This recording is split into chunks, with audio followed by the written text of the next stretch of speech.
Hello, welcome to my interview. I am Isabella Molina. I go by Bella.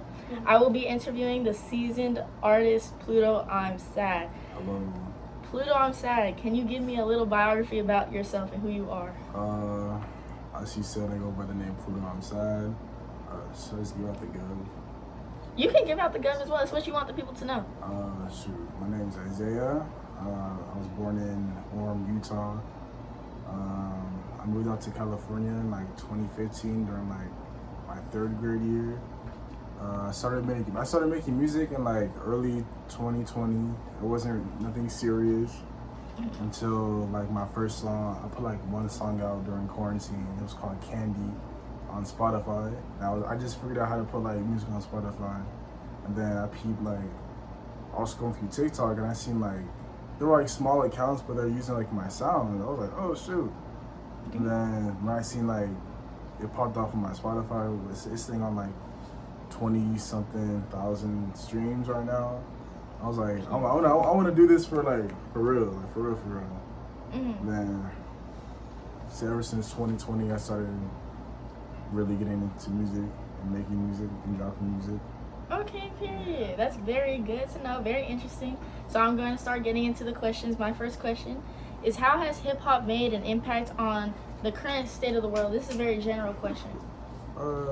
It's true, just like with the sound of the way it brings people together. Not to be basic, but I would say like Tyler Creator really Tyler Creator, I would say him, Tupac, Nas.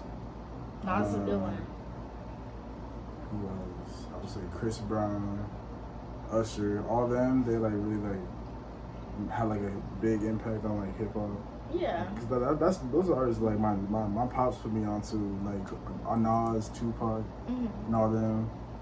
So I feel like they would really like have a big like impact. Like on the state of the world, what do you think? Yeah, on the state of the world. Yeah.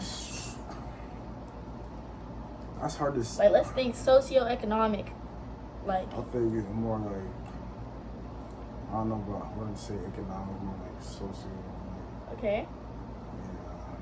Yeah, definitely. I definitely think hip hop, definitely, you know. Because it's like those artists that really like brought people, it brings people together type. Yeah. Can I say type shit? No, yeah. I forgot like we're in college. Yeah. I gotta watch my language. Uh-huh.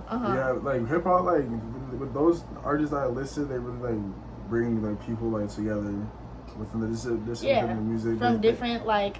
They allow like especially like places in life, definitely. Yeah, especially like in the black community, they allow us to like express ourselves and like just like just really express ourselves with like music, lyrics, punchlines. Good answer. Period. Let's move on to our second question. Do you think hip hop should be an inclusive or exclusive genre? Inclusive. No, that's not even just with hip hop. With any type of music, anyone should be able to listen to it. I don't care if it's like opera, country. I personally don't like country, but like if you fuck with country, you should be able to listen to country.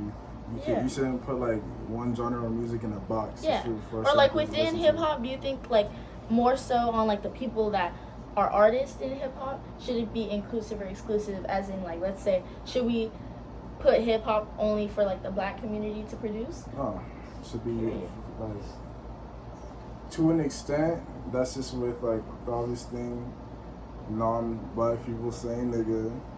That's the only thing I would. Yeah, that's crazy. But yeah, no, I get you. Okay, period. Good answer. Let me see. The third question: what does hip hop mean to you?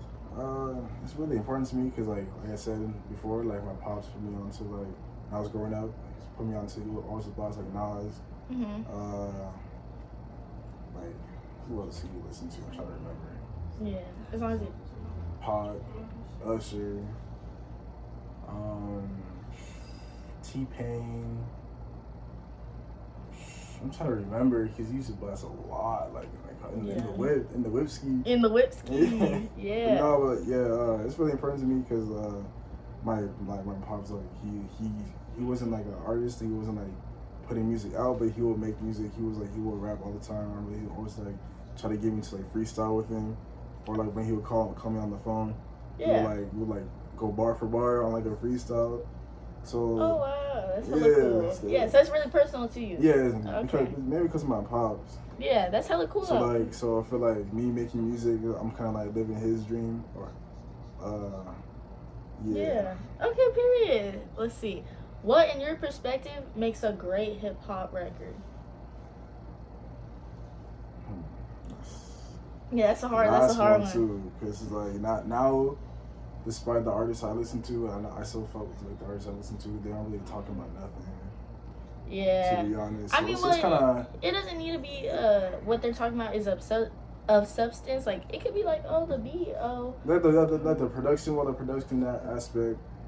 If it's mixed like correctly, if it's mixed good, if it sounds good to like, as long as it sounds, I feel like as long as it sounds good to like their audience, their projected audience, then shoot.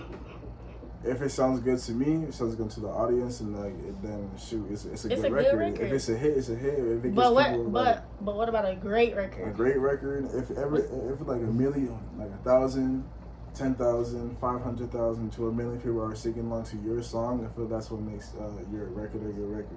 Period. Okay, so the amount of people it touches, that's real. That's real. Let's see. How did you discern that hip hop was the right genre for your artistic expression? Back to like my pops, especially after he passed away, may he rest in peace. I feel like I'm also living my dream, but also kind of living his dream too. Cause he loved rap, like battle rap, all that. He was made like a, like I was seeing him as like he's like a battle rapper to be honest, but yeah, I feel like I'm just like living his dream, but also like living my dream too. Yeah. Man. It's real. And like hip hop specifically. Specific. Not as good. Hip hop specifically. Like compared to like say, like you were able to do other. So genres. I was experimenting with like multiple sounds. It wasn't hip hop at first until like I would say late 2022, 2023. When like I like, cause I was tapped in with like Ken, Lone, and all them, like that more the new gen like type music. Okay. Cause I've been tapped in with Ken since like 2020, but like that wasn't the music I was making. I was making like Pink Panthers type shit. Okay. Like what's it called? Like breakcore. Yeah, breakcore or like pop, hyper pop or something, pop funk, something like that. Something like that. I was making like more indie. Which could be argued as a subgenre of hip hop, but that's a little different. But yeah, I hear you though. Yeah, so I was experimenting with like sounds like 2020, 2021, 2022, and 2023 when I started like really listening to like Ken, Lone, all like the underground shit like Lucky, Swap. Like Swap had just popped off, but like Until Japan even, and Uzi. Well, I've been listening to Uzi, but like during that time when they were like putting out new music and Pink Tape and all that was coming out, and I was making more music like towards like that genre. Like I'll call it like it's the genre. It's not rage rap or nothing, but like it's hard to describe, to be honest. Yeah. Just call it rap. Just rap. Okay, period though. But that's interesting. Okay. Grunge rap. You can call it grunge rap. Grunge rap. Yeah. Trap. Oh, it's trap. Yeah, maybe trap. Grunge trap. Grunge trap. Okay, period. That's interesting though. Yeah, how you experiment with sound. Yeah. So like when I was making those, just dropping those were getting like the most attention. So I was like, okay, I can fuck with this. Yeah, and then you grew. Period. Move on to the next question. Who are the paramount figures influencing your work within the realm of hip hop, which you kind of just touched on, but if you could add on. Oh yeah, no basic shit. I don't like being labeled as a clone or nothing. Ken, of course. I hate it. Well, I fuck with Ken, but like people like a lot of people compare you to Ken. The fucking hair. Yeah. That's it. Yeah, but how about within your work? Within my work? Yeah, like musically, who influences you? Like when you're making your music. When I'm making my music, the homie Romeo, shout out Romeo.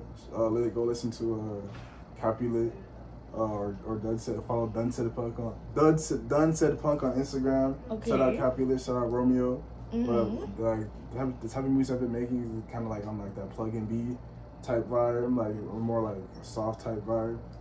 When he showed me his music, I was kind of like just but like get inspired by like how he like by kind of like his flow patterns and shit. Okay. So like he's one of them.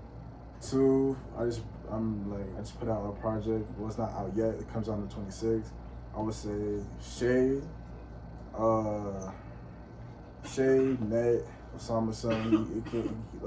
Those three right now. Okay. Like, if I play a snippet right now, it kind of sounds similar, but you can tell like it takes like one song will take inspiration from say Shay or something like a Shay type song. Mm-hmm. Another was something like kind of like Osama Sun with like the beat or whatever. Okay. But like the flow, as for the flow and all that, that's just like me. Okay, period. Okay. From himself. Well, that does wrap up my interview. Would you like to plug your Instagram and your new project coming out the 26th? Follow me on Instagram, Spotify, YouTube Music, etc., etc. I'm on every platform at Pluto. I'm saying Instagram, Pluto. I'm saying. Dropping an album on the 26th. It's called I Need Two of You. Period. Okay. I got a current artist up in here. Thank you so much for listening to Isabella Molina / Bella's interview. I'll link all of his information below. Appreciate you. Thank you so much.